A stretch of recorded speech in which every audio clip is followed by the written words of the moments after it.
తెలుగు జానపద గేయాలు 8th class తెలుగుకి సంబంధించి తెలుగు జానపద గేయాలు అనే పాఠం గురించి తెలుసుకుందాం. సో ఇది మనకి ఆచార్య బిరుదురాజు రామరాజు గారు రచించడం జరిగింది ఈ పాఠాన్ని.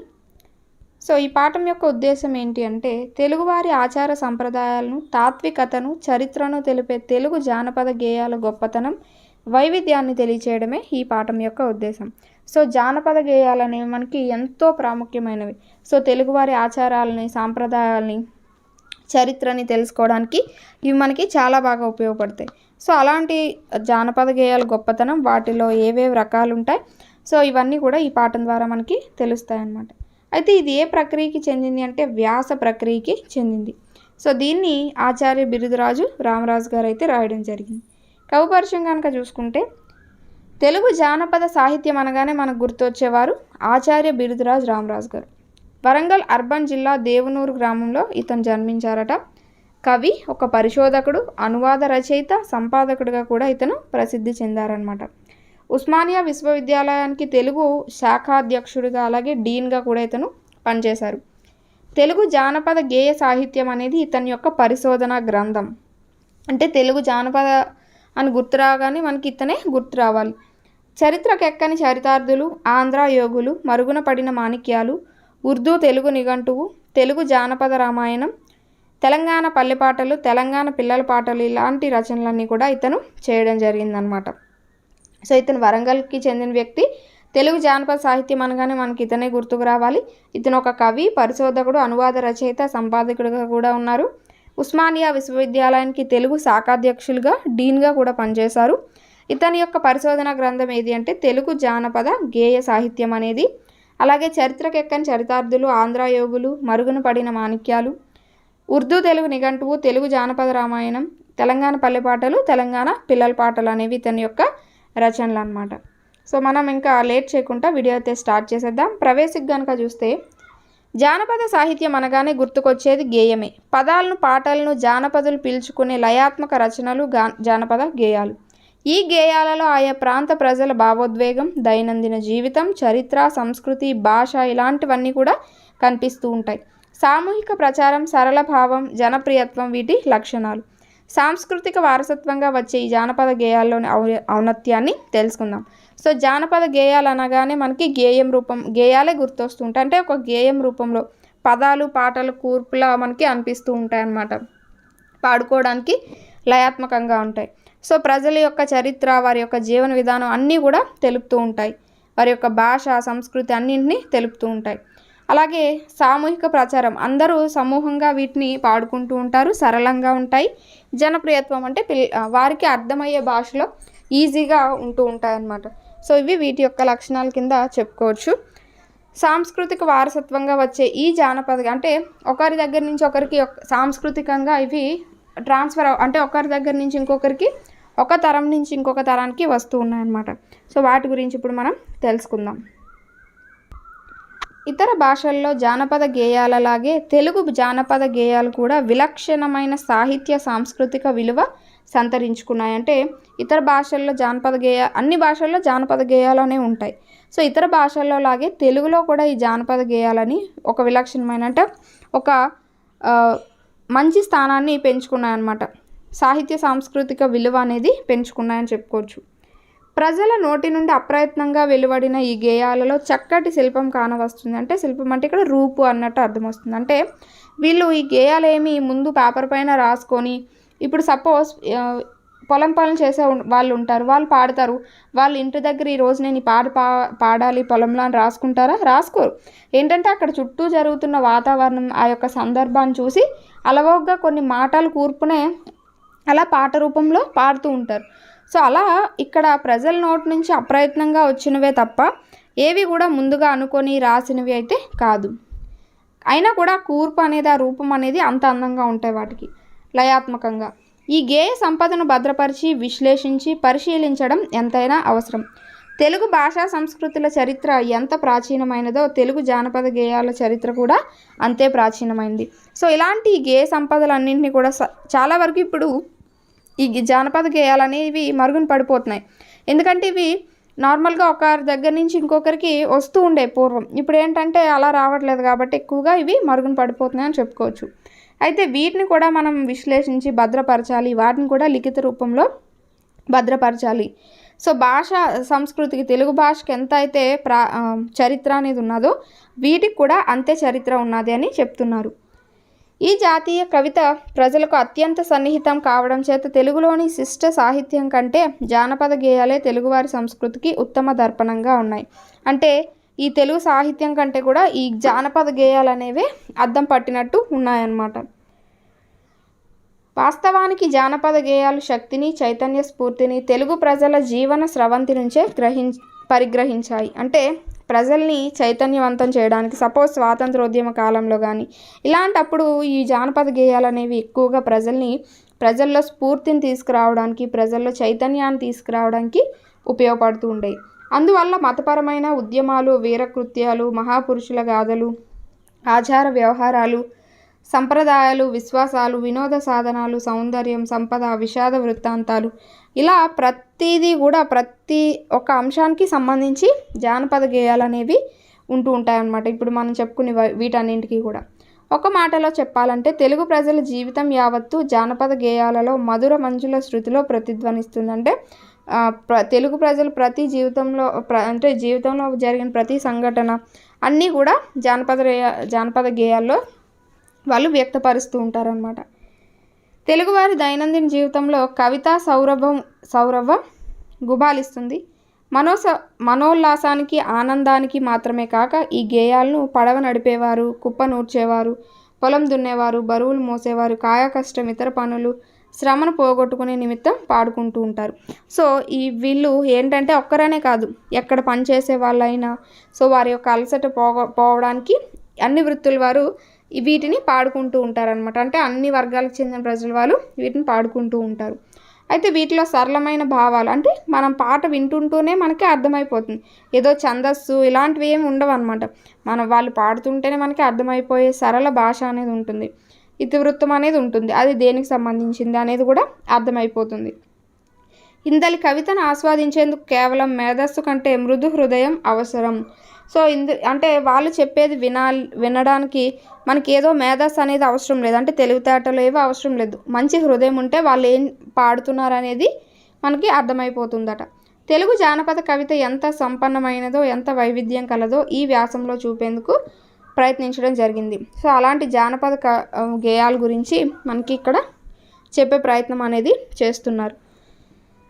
ఇందులో పౌరాణిక గేయాలు కనుక చూసుకుంటే శిష్ట సాహిత్యంలో మాదిరే జానపద గేయాలకు కూడా పురాణ ఇతిహాసాల నుంచి కథా వస్తువు స్వీకరించారు. అంటే తెలుగు శిష్ట అంటే తెలుగు సాహిత్యంలో లాగానే జానపద గేయాలకు కూడా ఈ పురాణాలు వీటి నుంచి కథలు అనేవి స్వీకరించారు. రామాయణాదుల్లో అనువాదాల్లో మూలంలో లేని గాథలు ఎన్నో కానవస్తున్నాయి. జానపద గేయాల్లో దాదాపు ప్రసిద్ధ పౌరాణిక గాథలన్నీ కూడా ఉన్నాయి. అంటే జానపద గేయాల్లో పాడుకుంటారు కదా, వాటిలో ఈ పురాణ గాథలన్నీ కూడా పాడుతూ ఉంటారు. పౌరాణిక గాథలపైన మన గ్రామీణులకు గొప్ప భక్తి, ప్రేమాభిమానాలు చూపుతారు. అంటే వాటిపైన ఎక్కువ ప్రేమ, అభిమానం అనేది, భక్తి అనేది చూపిస్తూ ఉంటారు ఈ పౌరాణిక అంటే పురాణ గాథలపైన. పురాణాలలోని అమూల్యమైన ఉపదేశాలను విద్యావంతులు వాటిని చదువుకొని అర్థం చేసుకుంటారు. కాగా పామరులు వాటిని జానపద గేయాల ద్వారా గ్రహిస్తారు. నార్మల్గా చదువుకున్న వారు అనుకోండి ఏం చేస్తారు, ఇప్పుడు ఈ రామాయణ మహాభారతాల్ని చదివి వాటిలో ఉన్న అర్థాన్ని గ్రహిస్తూ ఉంటారు. కానీ పామరులు అంటే ఎవరు? చదువు లేనివారు. సో వాళ్ళు ఎలా వాటిని తెలుసుకుంటారంటే, వాటిలో ఉన్న అర్థాన్ని ఏ విధంగా గ్రహిస్తారంటే ఈ జానపద గేయాల ద్వారా ఆ యొక్క అర్థాన్ని వాళ్ళు గ్రహిస్తూ ఉంటారనమాట. రామాయణ, మహాభారత, భాగవతాది పురాణాలు వారి వారి అభిష్టానుగుణంగా రూపుధరించాయి. శిష్ట సాహిత్యంలో మాదిరే ఇతర గాథల కంటే రామాయణ సంబంధమైన జానపద గేయాలే అధికంగా ఉన్నాయి. సో తెలుగులో లాగే ఇక్కడ జానపద గేయాలు అనేవి ఎక్కువగా రామాయణానికి సంబంధించిన జానపద గేయాలే ఎక్కువగా ఉన్నాయంట. అలాగే వాటిల్లో శాంతా కళ్యాణం, పుత్రకామేష్టి, శ్రీరాముల ఒగ్గుపాట, రాఘవ కళ్యాణం, రాములవారి అలుక, సుగ్రీవ విజయం, అంగద రాయబారం, లక్ష్మణ మూర్ఛ, లంకాయాగం, శ్రీరామ పట్టాభిషేకం, ఊర్మిళాదేవి నిద్ర తదితరులు రామాయణంలోని కొన్ని ఘట్టాలను వివరిస్తున్నాయి. సో ఇవన్నీ కూడా జానపద గేయాల్లో తెలుపుతూ ఉంటారనమాట. తెలుగు వారికి ముఖ్యంగా స్త్రీలకు సీతమ్మ తల్లిని ఎక్కువగా పూజిస్తారు కదా, అలాంటి సీతమ్మ గురించి సీత పుట్టుక, సీతా కళ్యాణం, సీత నత్తవారి ఇంటికి అంపుట, సీత సమర్థ, సీత శుభగోష్ఠి, సీత గడియ, సీత వామన గుంటలు, సీతమ్మవారి అలుక, ఇలా ఇవన్నీ కూడా వాళ్ళు జానపద గేయాల రూపంలో తెలియజేస్తూ ఉంటారనమాట ఈ బ్యాక్గ్రౌండ్తో. సీత అగ్నిప్రవేశం, సీత చెర, మాయలేడి పాట మున్నగునవన్నీ కూడా సీతాదేవిని గురించిన పాటలు అనమాట. సో ఇలా రామాయణానికి సంబంధించి కాకుండా భారతం, భాగవతంకి సంబంధించిన పాటలు కూడా అధిక సంఖ్యలోనే ఉన్నాయని చెప్తూ ఉంటారు. సో అవి పౌరాణిక గేయాలు, అంటే పురాణ ఇతిహాసాల గురించి తెలిపే గేయాలని మనం ఆ పౌరాణిక గేయాల కింద చెప్పుకున్నాం. ఇక్కడ చారిత్రక గేయాలు అంటే చరిత్రను గురించి మెయిన్గా తెలిపేవి చారిత్రక గేయాలు. అయితే జానపద గేయ వాంగ్మయంలో చారిత్రక గేయాలకు విశిష్ట స్థానం అనేది ఉన్నది. సో ఈ జానపద గేయ సాహిత్యంలో ఎక్కువగా ఈ చరిత్ర గేయాలకి ప్రాధాన్యత అనేది ఉన్నదట. ఎలా అంటే ఇతివృత్తం, శైలి, కథన విధానాలలో తక్కిన వానికంటే ఇవి భిన్నంగా ఉంటాయి. సో ఆ యొక్క ఇతివృత్త పరంగా కానీ, శైలి పరంగా కానీ, కథా పరంగా కానీ చూసుకున్న మిగతా గేయాలతో ఇవి కొంచెం వేరుగా ఉంటూ ఉంటాయన్నమాట. వీటిలో వీరరసం ప్రధానంగా ఉంటుంది, అంటే రౌద్రం, పరాక్రమం అనేవి ఎక్కువగా కనిపిస్తూ ఉంటాయి. అందుచేత ఈ గేయాలను వీరగీతాలను వ్యవహరిస్తారు. సో వీరగీతాలు అని వేటిని అంటారు అంటే చారిత్రక గేయాలనే వీరగీతాలు అని అంటూ ఉంటారు, గేయాలని అంటూ ఉంటారు. వీరరస ప్రధానమైన సంఘటన జరిగిన వెంటనే చారిత్రక లేదా వీరగీతం ఉద్భవిస్తుంది. సో ఏదైనా ప్రధాన సంఘటన అనేది జరిగింది అంటే వెంటనే దానికి సంబంధించిన గీతాలు అనేవి వస్తాయి. అటువంటి సన్నివేశాన్ని కన్నులారా చూసినప్పుడు, చెవులారా విన్నప్పుడు జానపదుడు ఉద్వేగంతో దానిని గానం చేసి వినిపిస్తాడు. సో అలాంటి వాళ్ళు ఆ సందర్భాలను చూసారనుకోండి, అక్కడ ఏం జరిగింది ఏంటి అనేది కళ్ళకు కట్టినట్లుగా వినిపిస్తూ ఉంటారనమాట.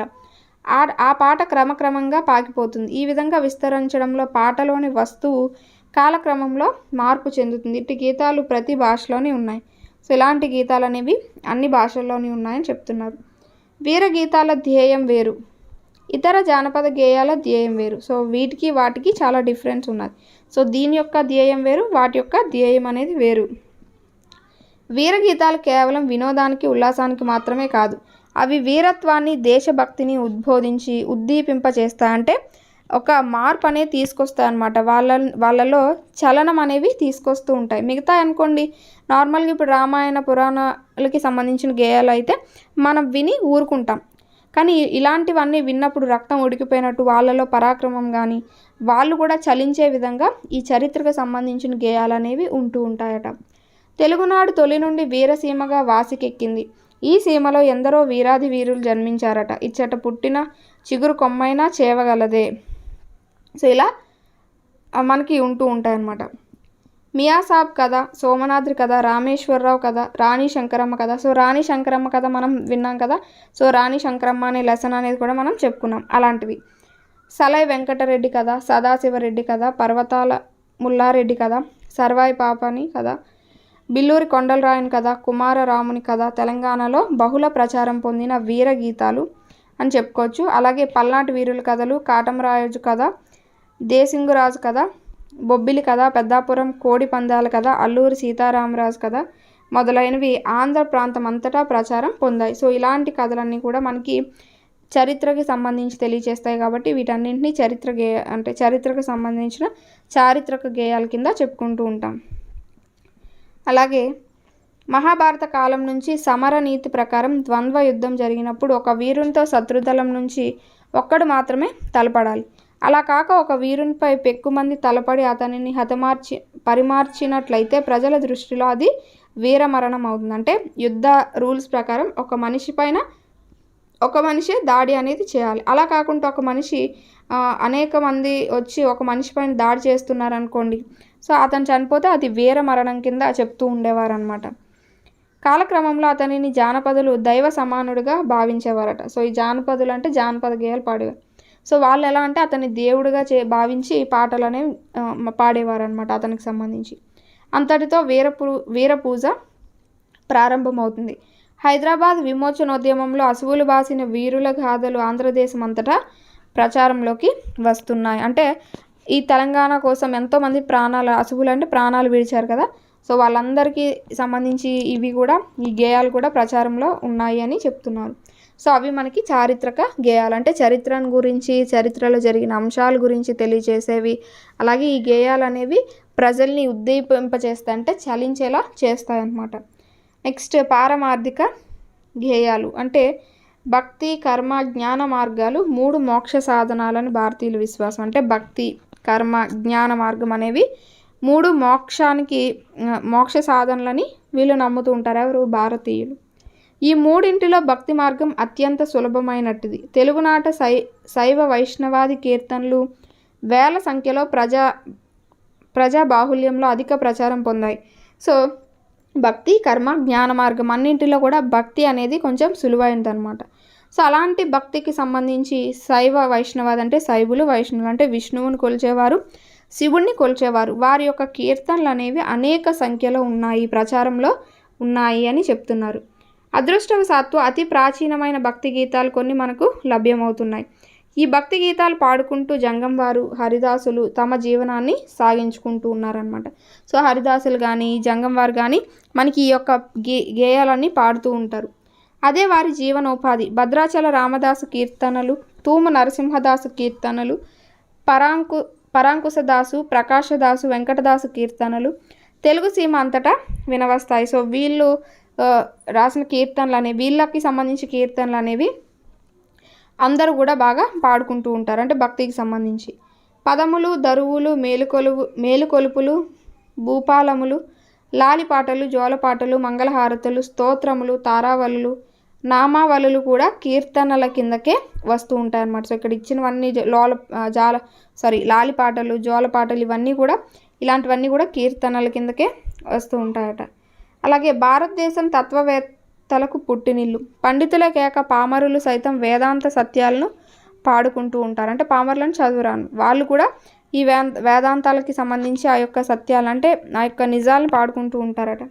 వాటి గురించి చర్చించుకుంటారు. వీటిని తత్వాలు అని అంటారు. సంఘ వ్యవస్థలోని కుల భేదాలను, ఎక్కువ తక్కువలను ఈ గీతాలలో ఖండించారు. అంటే ఒకరు ఎక్కువ, ఒకరు తక్కువ అనే భేదాలు అనేవి ఈ గీతాల ద్వారా వాళ్ళు మాయం చేశారని చెప్తున్నారు. వరలక్ష్మి పాట, శ్రావణ శుక్రవారపు పాట, తులసి పాట, లక్షవత్తుల పాట, కామేశ్వరి పాట మొదలైనవి నోముల పాటలు. బొడ్డెమ్మ పాట, బతుకమ్మ పాట తెలంగాణలో బహుళ ప్రచారం పొందినట్టువి. అంటే మనకి కొన్ని పాటలు ఉంటాయి, అవి దేవుళ్ళకి సంబంధించి ఇలా శ్రావణ శుక్రవారం పాట, తులసి పాట, ఇలా నోములు అవి చేసినప్పుడు ఇలాంటివన్నీ కూడా మనకి ఉంటాయట. నెక్స్ట్ స్త్రీల పాటలు. గృహ జీవనంలో స్త్రీకి పురుషుని కంటే ఎక్కువ ప్రాధాన్యత ఉంటుంది. అంటే ఇంటిని చక్కదిద్దుకోవడంలో స్త్రీ పాత్ర అనేది పురుషుని కంటే ఎక్కువగా ఉంటుంది. కాబట్టి సంసార విషయాలకు సంబంధించిన కవితకు ఆలంబనం స్త్రీలే, అంటే మూలం స్త్రీలే. వీటిని స్త్రీల పాటలు అనవచ్చు, స్త్రీల పాటలు అని అంటారట వీటిని. వీటిలో వాస్తవికత పాలు ఎక్కువ. శిశు జననం పురస్కరించుకొని, అంటే ఒక శిశువు బిడ్డ పుట్టాడు అంటే అక్కడి నుంచి అనేక రకాల పాటలనే పాడతారు. అంటే లాలి పాటలు, జోల పాటలు పాడి నిద్రపుచ్చుతారు. తల్లి తన కుమారుణ్ణి రాముడిగానో, కృష్ణుడిగానో, తన కుమార్తెను సీతగానో, రుక్మిణిగానో, గౌరిగానో తలుచుకొని ఈ పాటలు అనేవి పాడుతూ ఆనందాన్ని పొందుతూ ఉంటారనమాట. అలాగే స్త్రీ జీవితంలో వివాహం అనేది అతి ముఖ్యమైన ఘట్టం.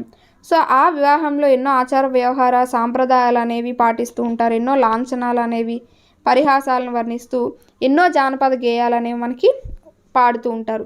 ఇవి పెళ్లి పాటలు. ఇవి కట్నములతో ప్రారంభమై అప్పగింతలతో ముగుస్తాయి. అంటే పెళ్లి పాటలు అనేవి కట్నాలతో ప్రారంభమయ్యి అప్పగింతలతో ముగుస్తాయట. కట్నముల పాటలు, నలుగు పాటలు, అలుక పాటలు, తలుపు దగ్గర పాటలు, అంటే తలుపు దగ్గర హారతి ఇచ్చే ముందు సో ఎవరు వచ్చారు ఏంటి అనేవి అడుగుతారు కదా, సో అలా వాటికి కూడా కొన్ని పాటలు ఉంటాయట. సో ఆ పాటలు, బంతుల పాటలు, వధూవరుల పాటలు, ముఖము కడుగు పాటలు, కట్నాల పాటలు, అవిరేని పాటలు, వియ్యాలవారి పాటలు, అప్పగింత పాటలు వంటివన్నీ కూడా పెళ్లి పాటల కిందకి మనకి రావడం జరుగుతుందన్నమాట. ఈ పాటలన్నిటిలో తెలుగువారి సాంఘిక సాంస్కృతిక జీవనం పూర్తిగా ఆవిష్కృతం అవుతుందంటే ఈ తెలుగువారి యొక్క జీవన విధానం అనేది ఈ పాటల్లో తెలుస్తూ ఉంటుందట. సీత సమర్థ, సీత గడియ, సీతమ్మవారి వసంతం, సీత వామన గుంటలు, సుభద్ర సారే, రుక్మిణీదేవి సీమంతం, కౌసల్య బారసాల ఇవన్నీ కూడా వినడానికి ఎంతో అందంగా ఉండే గేయాలని ఇక్కడ చెప్తున్నారు. నెక్స్ట్ శ్రామిక గేయాలు. శ్రామిక గేయాల్లో చూసుకుంటే కవిత్వం కేవలం ఉల్లాసం కలిగించేందుకే కాక కష్ట నివారణ కోసం కూడా ఉదయిస్తుంది. అంటే వాళ్ళు చేసే పని నార్మల్గా సంతోషాన్ని కలిగించడమే కాక వారి యొక్క కష్ట నివారణ అంటే వారి యొక్క శ్రమని మర్చిపోయేలాగా కూడా చేస్తూ ఉంటాయట. స్త్రీ పురుషులు కాయ కష్టం చేస్తున్నప్పుడు శ్రమ కనబడకుండా ఉండేందుకు, అలసట చెందకుండా ఉండేందుకు అప్రయత్నంగా వారి నోట నుండి కూని రాగాలు వెలువడతాయి. సామూహిక కర్తృత్వంతో ఇటువంటి రాగాలు జానపద గేయాలుగా పరిణమించి క్రమంగా వ్యాప్తి చెందాయి. ఎక్కువగా ఈ జానపద గేయాలు ముఖ్యంగా ఇలా కాయ కష్టం అంటే కూలి పని చేసుకునేవారు వారి యొక్క అలసటిని మర్చిపోవడానికి పాడుకుంటూ ఉండేవారు. సో అవే రాను రాను ప్రాచుర్యంలోకి బాగా వచ్చాయన్నమాట. పిండి విసురుతున్నప్పుడు కానీ, ఇల్లు అలుగుతున్నప్పుడు, ధాన్యం దంచుతున్నప్పుడు, నాగలతో దున్నుతున్నప్పుడు, నాట్లు వేసినప్పుడు, అంటే విత్తనాలు చల్లినప్పుడు కానీ, పంట నూర్చినప్పుడు, పడవ లాగుతున్నప్పుడు, అలాగే రోడ్డు రోలర్ అనేది లాగుతున్నప్పుడు కానీ, బరువులు మోస్తున్నప్పుడు, రాళ్ళు కొడుతున్నప్పుడు, ఇలా ప్రతి పని చేసేటప్పుడు వారి యొక్క కష్టాన్ని మర్చిపోవడానికి ఈ పాటలు అనేవి అప్రయత్నంగా వస్తూ ఉండేవన్నమాట.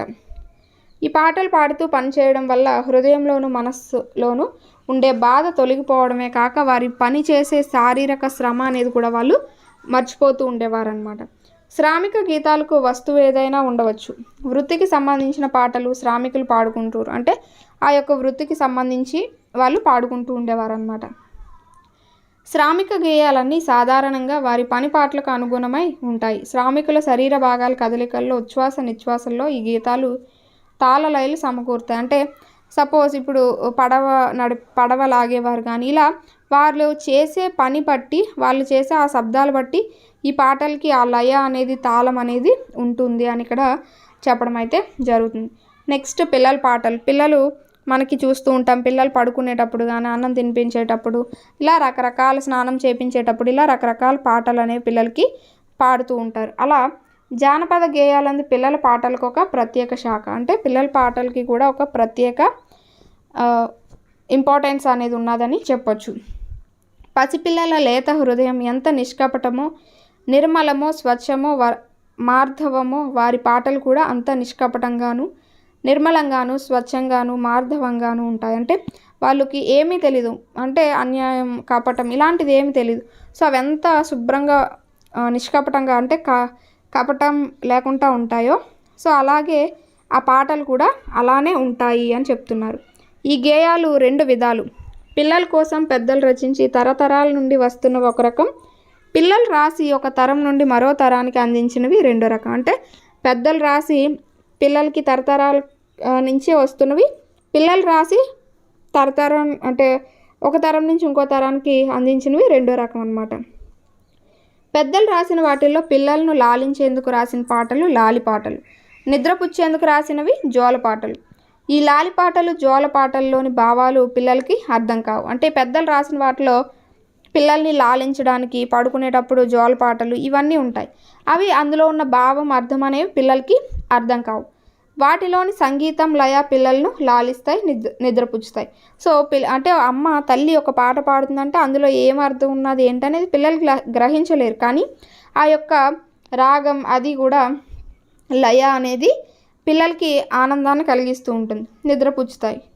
పెద్దలు రాసిన పాటలు పిల్లలు మెట్ల వల్ల క్రమక్రమంగా పెరిగి పిల్లలు తాము తల్లిదండ్రుల వల్లనో ఇతరుల వల్లనో విన్న పాటలు స్వయంగా పాడేటంత వరకు సాగి ఆగిపోతాయి. అంటే ఇవి ఎక్కడి వరకు వెళ్తాయంటే, సో పిల్లలు అలా పెరుగుతూ ఉంటారు, అవి వాళ్ళ నోటింట వీళ్ళ నోటింట వింటూ అలా కొంతవరకు వచ్చాక ఆగిపోతాయి అన్నమాట.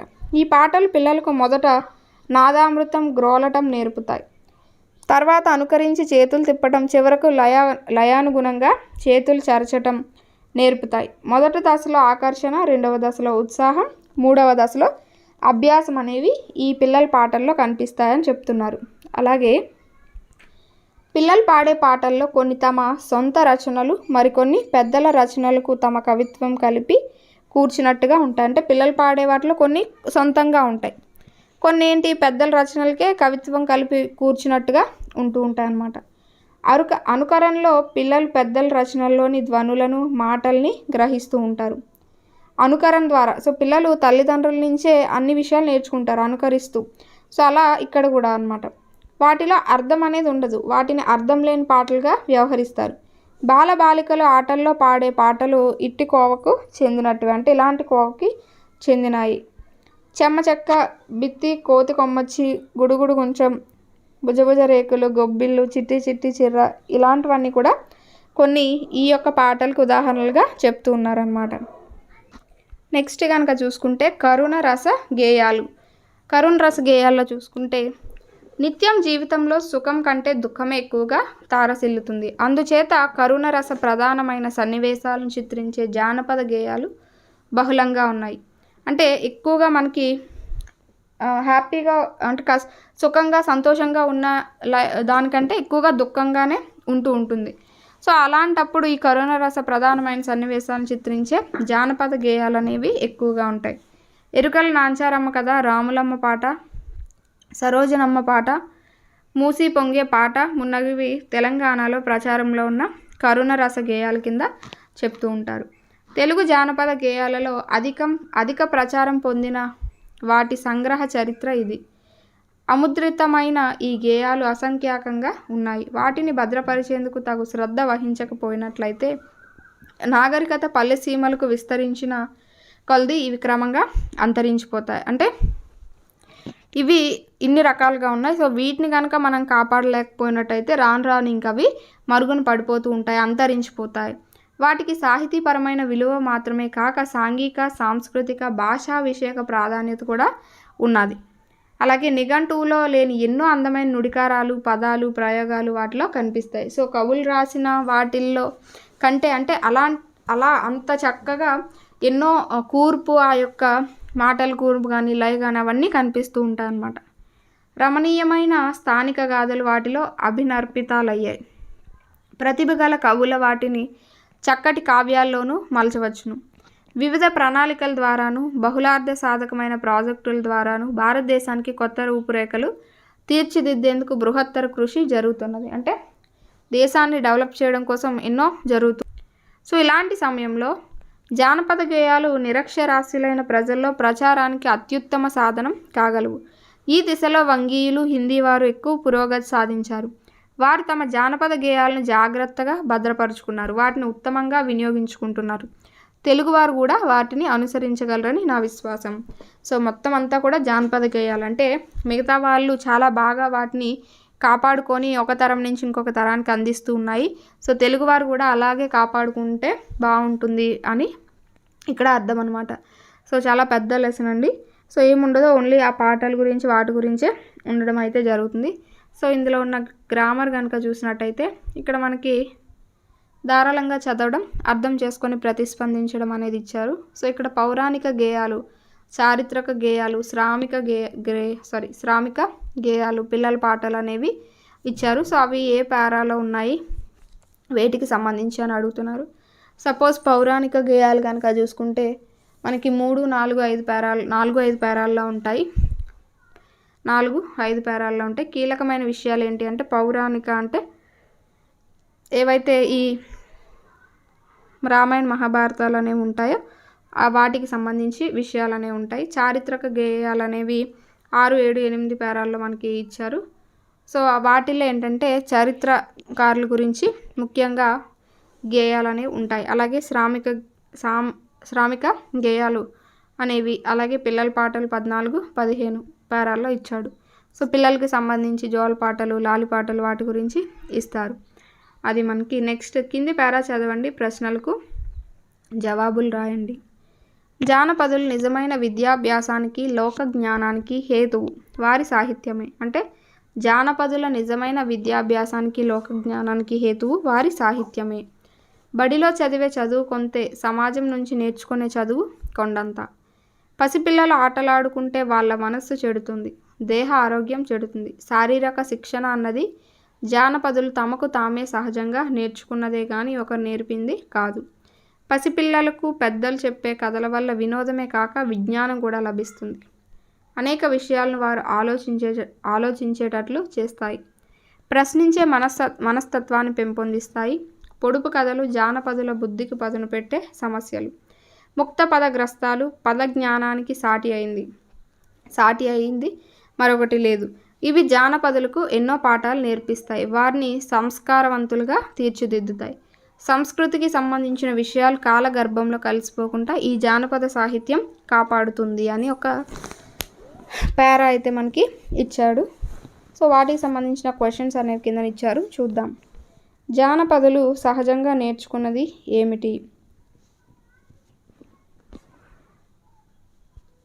సో ఇక్కడ శారీరక శిక్షణ అన్నది జానపదులు వారికి వాళ్ళే నేర్చుకున్నారు, వారికి ఎవరు శిక్షణ ఇచ్చిందే లేదు.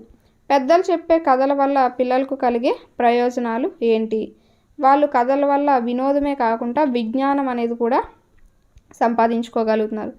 పిల్లలు ఎక్కువ చదువు నేర్చుకునేది ఎక్కడ?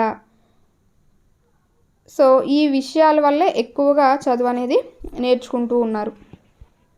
జానపద సాహిత్యం దేనికి హేతువు? సో ఇక్కడ జానపద సాహిత్యం అనేది నిజమైన విద్యాభ్యాసానికి, లోక జ్ఞానానికి హేతువుగా చెప్పొచ్చు. నెక్స్ట్ కనుక చూసినట్టయితే సో ఇక్కడ పొడుపు కథలు, ముక్త పదగ్రస్తాలు వాటి ప్రత్యేకత ఏంటి అంటున్నారు. సో ఆలోచించేలా చేస్తాయన్నమాట పిల్లల్ని. నెక్స్ట్ పదజాల వినియోగంలో కనుక చూసుకుంటే కింది వాక్యాల్లో గీత గీసిన పదాలకు అదే అర్థం వచ్చే మరో 2 పదాలని రాయండి అన్నారు. సో ఇక్కడ మల్లెపువ్వు సౌరభం వెదజల్లుతున్నది. సౌరభం అంటే సువాసన లేదా పరిమళం అని అర్థం వస్తుంది. అలాగే గృహ జీవనానికి స్త్రీలే ఆలంబనం. ఆలంబనం అంటే ఆధారం లేదా ఆశ్రయం. ఆలంబనం అంటే ఆధారం, ఆశ్రయం. సో ఖచ్చితంగా మనకి టెక్స్ట్ బుక్ బిట్సే వస్తాయండి, జాగ్రత్తగా చూసుకోండి. మోక్షం అంటే కైవల్యం, ముక్తి. కైవల్యం, ముక్తి అని రాసుకోవచ్చు. కష్టం అంటే శ్రమ, పని అని చెప్పుకోవచ్చు. నెక్స్ట్ కింది పదాలతో సొంత వాక్యాలు రాయండి. పురోగతి. సో విద్యార్థులందరూ బాగా చదువుకొని పురోగతి సాధించాలి అని రాయొచ్చు. రూపురేఖలు. ఇంటికి రంగులు వేయడంతో ఇల్లు యొక్క రూపురేఖలు మారిపోయాయి. కూని రాగాలు. ఒంటరిగా ఉండేటప్పుడు కొంతమంది కూని రాగాలు తీస్తూ ఉంటారు. సో ఇలా మనం రాసుకోవచ్చు. లేకపోతే పొలంలో పనిచేసే స్త్రీలు కూని రాగాలు తీస్తారు అని రాసుకోవచ్చు. నెక్స్ట్ భాష గురించి తెలుసుకుందాంలో ప్రీవియస్లో నేర్చుకున్న సంశ్లిష్ట సంయుక్త వాక్యాల గురించి అయితే ఇచ్చాడు. మామయ్య ఇంటికి వచ్చాడు, మామయ్య కాఫీ తాగాడు. మామయ్య. సో సంశ్లిష్ట వాక్యాలు అంటే ఏంటి? ఒకటి ఆర్ అంతకంటే ఎక్కువ అసమాపక క్రియలు అనేవి ఉండొచ్చు. చివర మాత్రం ఒక సమాపక క్రియ అనేది వస్తుంది. సపోజ్ ఇక్కడ మామయ్య ఇంటికి వచ్చి అనేది ఏంటి? అసమాపక క్రియ. వచ్చి కాఫీ తాగాడు. తాగాడు అనేది సమాపక క్రియ. అంటే ఒక వాక్యంలో ఒకటి లేదా అంతకంటే అసమాపక క్రియలు అనేవి వస్తాయి. సో ఈ నామవాచకం ఏదైతే ఉన్నదో అది ఒకసారి వస్తుంది. ఇక్కడ మామయ్య అని 2 సార్లు ఉన్నారు, కానీ మనం ఒకసారి సెంటెన్స్లో వాడతాం. చివరి వచ్చేసరికి మనకి సమాపక క్రియ అనేది వస్తుంది. సో మామయ్య ఇంటికి వచ్చి కాఫీ తాగాడు. కొమ్మ విరిగి కింద పడింది. కొమ్మ విరిగి అనేది అసమాపక క్రియ, పడింది అనేది సమాపక క్రియ. శత్రువులు భయపడి పారిపోయారు. శత్రువులు భయపడి అనేది కూడా మనకి అసమాపక క్రియ. పారిపోయారు అనేది సమాపక క్రియ. ఈ విధంగా సంశ్లిష్ట వాక్యాలు మనం రాసుకోవచ్చు. సంశ్లిష్ట వాక్యాలు అంటే ఒకటి లేదా అంతకంటే ఎక్కువ అసమాపక క్రియలు, ఒక సమాపక క్రియ అనేది ఉంటుంది. నెక్స్ట్ కింది వాక్యాలను సంయుక్త వాక్యాలుగా మార్చి రాయండి అన్నాడు. సంయుక్తగా వాక్యాలుగా మార్చి రాయాల్సినప్పుడు మనకి మధ్యలో కొన్ని అనుబంధ పదాలు అనేవి, అనుసంధాన పదాలు అనేవి ఉంటాయన్నమాట. శివ అన్నం తిన్నాడు, రాజు పండ్లు తిన్నాడు. శివ అన్నం తిన్నాడు మరియు రాజు పండ్లు తిన్నాడు అని రాసుకోవచ్చు. ఆమె పూలు తెచ్చింది, ఆమె కొబ్బరికాయ తెచ్చింది. ఆమె పూలు మరియు కొబ్బరికాయ తెచ్చింది. సో ఆమె పూలు మరియు కొబ్బరికాయ తెచ్చింది అని రాసుకోవచ్చు. నల్లని మబ్బులు కమ్ముకున్నాయి, వర్షం పడలేదు. నల్లని మబ్బులు కమ్ముకున్నాయి కానీ వర్షం పడలేదు. ఇలా మనం ఆమె మరియు కానీ అనేవి ఏంటి మనకి? సో ఈ మరియు కానీ అనేవి ఈ అనుసంధాన పదాల కింద మనం చెప్పుకోవచ్చు అనమాట. నెక్స్ట్ సో ఇక్కడ తత్పురుష సమాసం గురించి ఇచ్చాడు, అంటే ఏంటో చూద్దాం. ఇక్కడ రాజభటుడు వచ్చాడు. పై వాక్యంలో వచ్చిన వారు రాజా భటుడు వచ్చాడు. సో భటుడే అని అర్థమవుతుంది. అయితే ఆ భటుడు ఎవరికి చెందినవాడు? రాజుకి చెందినవాడు అనమాట. సో అక్కడ మనం ఎలా రాసుకోవచ్చు? రాజు యొక్క భటుడు అని అంటాం. సో ఇలా చెప్పడాన్ని మనం విగ్రహ వాక్యం అని అంటూ ఉంటాం. సో రాజభటుడు అంటే రాజు యొక్క భటుడు అని చెప్పడాన్ని విగ్రహ వాక్యం అని అంటాం అన్నమాట. విగ్రహ వాక్యం చెప్పేటప్పుడు ఇక్కడ మనకి షష్ఠి విభక్తి ప్రత్యయమైన యొక్క అనేది వాడం. సో ఇలా ఏదైనా ఒక పదాన్ని విగ్రహ వాక్యంగా మలచినప్పుడు అంటే రాసినప్పుడు మనం ఈ యొక్క విభక్తులు అనేవి ప్రీవియస్ క్లాసెస్లో నేర్చుకున్న డు, మూవులు, ప్రథమ విభక్తి, ద్వితీయ విభక్తి, విభక్తులు ఉన్నాయి కదా, వాటిని ఉపయోగిస్తూ ఉంటామన్నమాట. ఇక్కడ తిండి గింజలు అంటే తిండి కొరకు గింజలు, కొరకు అనేది వాడం. పాప భీతి అంటే పాపం వల్ల భీతి, సో వల్ల అనేది వాడం. వలన అన్న ఒకటే. సో ఇలా ఈ పై రెండు వాక్యాలు కూడా గమనిస్తే మనకి ప్రత్యయాలు అనేవి వచ్చాయి. కొరకు, వలన అనే ప్రత్యయాలు అనేవి వచ్చాయి. సో విగ్రహ వాక్యాలు కనుక చూసుకుంటే ఉత్తర పదాలైన భటుడు, గింజలు, భీతికే ఎక్కువ ప్రాధాన్యం అనేది ఉన్నది. సో ఇలా ఉత్తర పద ప్రాధాన్యం కలిగి ఉన్న వాటిని, సో మనం ఒక దాంట్లో తిండి గింజలు అన్నాం, ఇది పూర్వపదం, ఇది ఉత్తర పదం అనేది అవుతుంది. సో అలా ఉత్తర పద ప్రాధాన్యతను తెలిపేదాన్ని తత్పురుష సమాసము అని అంటూ ఉంటాం.